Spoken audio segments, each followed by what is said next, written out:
on ITN News at 10 with John Suchet. Clinton survives his final day of judgment.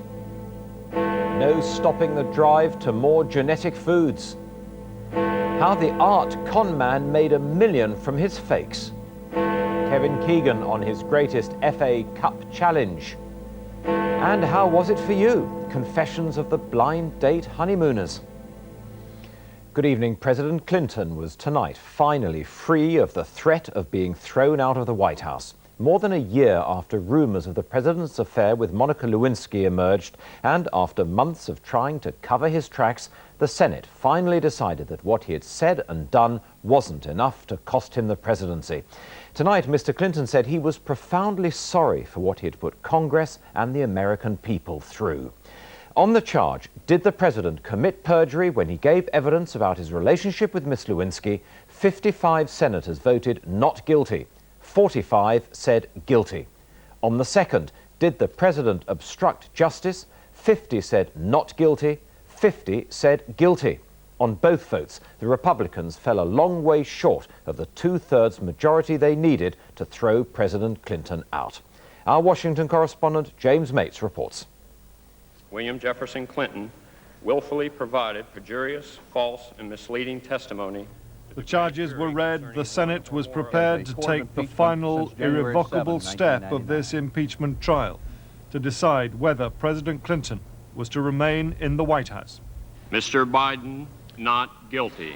Mr. Brownback, guilty. Mr. Bunning, guilty.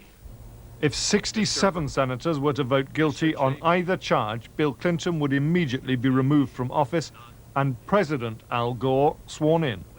In the event, it never came close. 50 senators have pronounced William Jefferson Clinton, President of the United States, guilty as charged.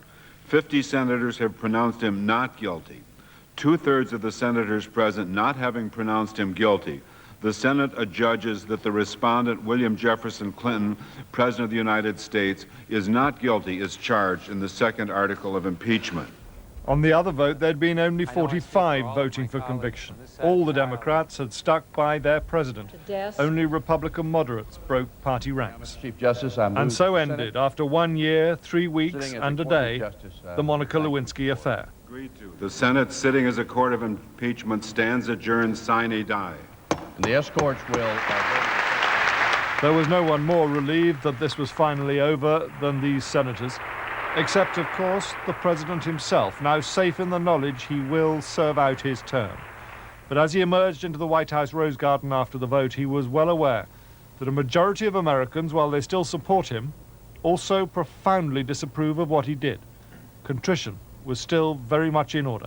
I want to say again to the American people how profoundly sorry I am for what I said and did to trigger these events and the great burden they have imposed on the Congress and on the American people.